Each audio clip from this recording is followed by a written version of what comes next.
Well, hello. It's the Sunday edition of Vena Teaches, and I'm so glad to be back with you.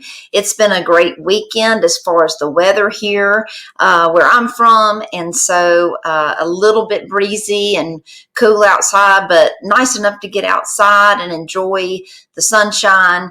But I wanted to talk to you today about a lady who is a super spreader, one of the first known super spreaders of an illness, and her name, or what she was known as, was Typhoid Mary. Now let me tell you what typhoid is. Typhoid is a disease, a lot of times known as typhoid fever. It causes dizziness and headaches and stomach problems and weakness, and it has all these things that go along with it. Okay, high fever. So you don't want typhoid. Now, typhoid now, you don't find it here in the United States very much. It's not in developed countries as much as it is in undeveloped countries or underdeveloped countries, because typhoid fever is spread through contaminated drink, like could be in your drinking water, but typhoid fever is spread through family show, but hey, urine could be spread through urine, feces. Okay, so let's put it this way. You got to wash your hands after you go to the bathroom. You've got to keep yourself clean. That kind of bacteria or the disease can get in your water. It can get in your food, thus making you fall ill. Well, let's talk about old Typhoid Mary. Now, before she was known as Typhoid Mary, her name was Mary Mallon. She was an Irish immigrant that came over as a teenager, penniless, and she was ready to try to make it in America. And I tell you what, she had a skill. She was very, very good at cooking. She was a great cook, so much so that word about her spread. Man, we're using that word a lot today. Spread that she was a great cook, so she would cook for the elite of New York, and this is in the early 1900s. So there was a banker family, and they had a home. Listen, y'all, we think that people just do VRBO now, vacation rental by owner. Y'all's generation and our generation didn't just invent that. People have been renting out their cottages and their homes and stuff for a long time. Sometimes we always think that people didn't do this back in the day. They did it back in the day. So this banker had rented out this nice cabin to someone out on Oyster Bay, and lo and behold, 11 of the guests end up coming down with typhoid fever. And that's not something that you want. And if people know how it transmits, then the fear is that there was a stigma attached to having typhoid fever. I mean, you don't want it. Nobody wants a disease, but you don't want that, because what it says is, hey, I've been around someone that hadn't been washing their hands, maybe after they've gone to the bathroom or whatever. Well, they come out, they get a man. His last name is Soper, S-O-P-E-R. He's kind of like this sanitation guy, and he does what we would call now contact tracing. He's trying to figure out, how did this breakout occur? Well, he goes through, he tests different things, and he realizes that what's been cooked for these people, okay, what's been cooking for these people is being boiled. It should get rid of the bacteria. It should get rid of whatever it is. The contamination should be done away with all the cooking that's been done, because he asked, what have you been eating? What have you had?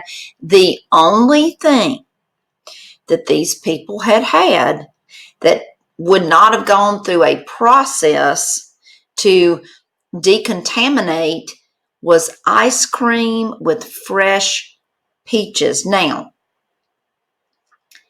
they go to the kitchen. They find Mary Mallon And they realize she's the one making the ice cream. Okay? Cutting up the fresh peaches with her hands that are dirty. Okay? Now look, she doesn't have any symptoms. She's asymptomatic. She doesn't know she has typhoid fever. They asked her and she goes, well, I was sick a while back for a couple days with maybe something like a little bit of flu, but I feel fine. She did not know she had it. So she's just spreading it around. Looking back, they can go back to several families where she cooked for them, and they all had people come down with typhoid fever. Now, I've got to tell you, this man came into the kitchen while she's working. Her reaction to being asked to do this was not very good, but I'm going to have to say, they walked into the kitchen and I need a urine and a feces sample. Well, she said, I don't think so. And she had her little knife in her hand and a fork, kind of like, sharp fork that you do meat with. And she started walking towards them, kicking and screaming. They take her to be tested.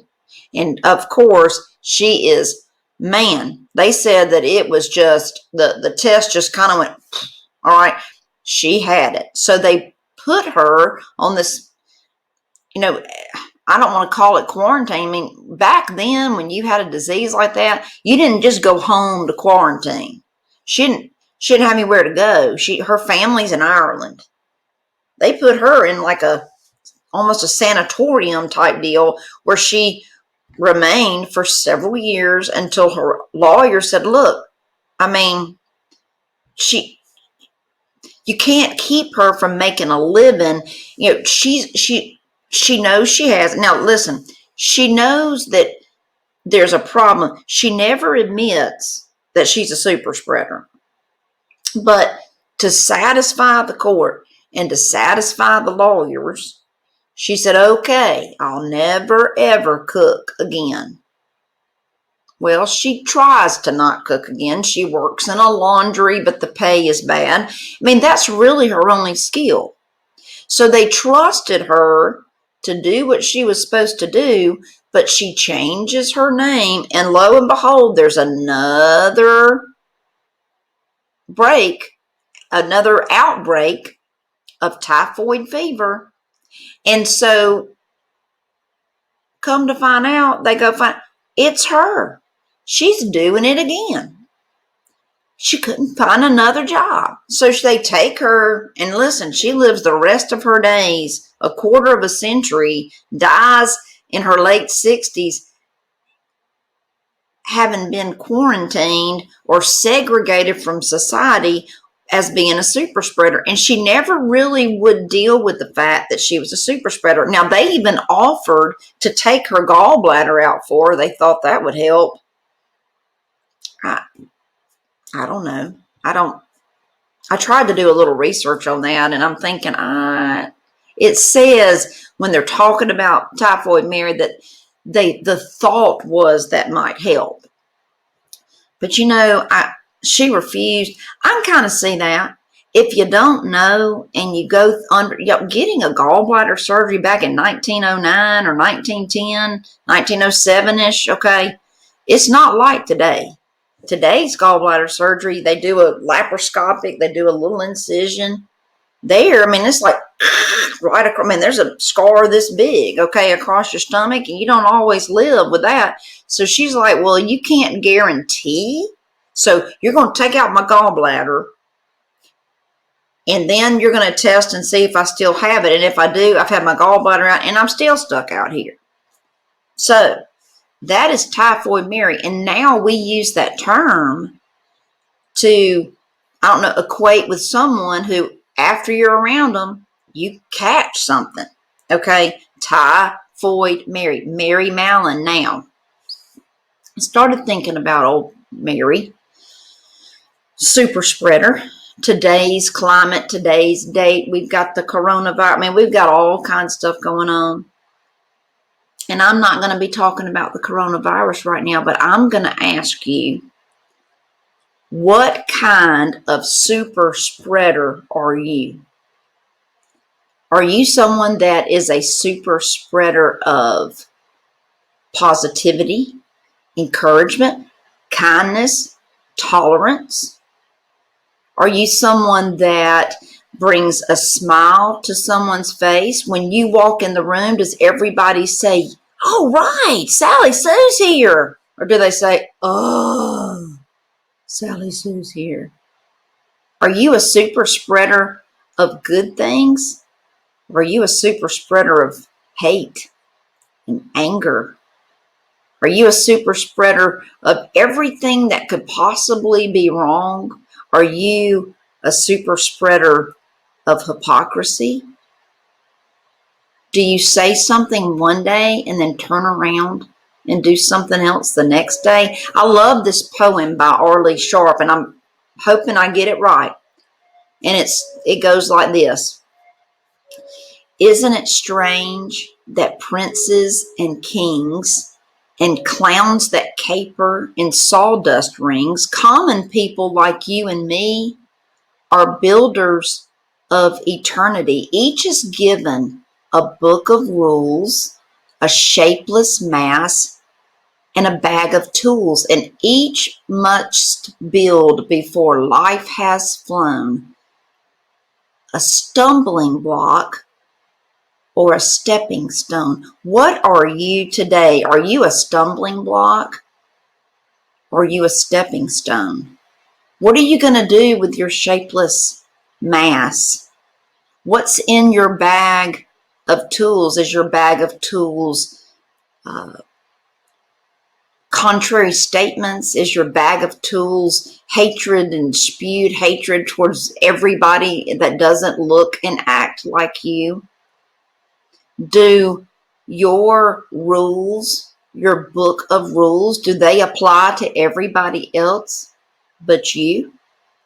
Do you have one set of rules while everybody else has another? I'm not sitting up here in some sanctimonious seat saying that I'm guilty of a lot of different things. I can get down in the mully grubs myself, but I do try. And every day, to be positive. And I fail a lot of times. But my bag of tools and my book of rules and my shapeless mass, that I want to be a stepping stone, not a stumbling block. So don't be like Typhoid Mary. Don't be a super spreader of bad. Be the super spreader that is the stepping stone and not the stumbling block. Okay, that's a challenge for all of us this week. And we're going to continue with the Hail to the Heroes this next week. We've done our healthcare workers. We're going to talk about the sanitation workers. We're going to talk about the teachers. I'm a teacher. And we're going to talk about the teachers and some other groups that are the real life superheroes. We're going to talk about the military. We're going to talk about our law enforcement. We're going to have a great month celebrating the real life heroes. Remember, be someone that is a stepping stone and not a stumbling block. I would love for you to like this video, and I would love it if you're not subscribing to be a subscriber to Vena Teaches. It may just be 5, 6, 7 of us, but I tell you what, we're going to learn something new and have a good time. And I will see all of y'all on Tuesday with a new episode. Have a good day.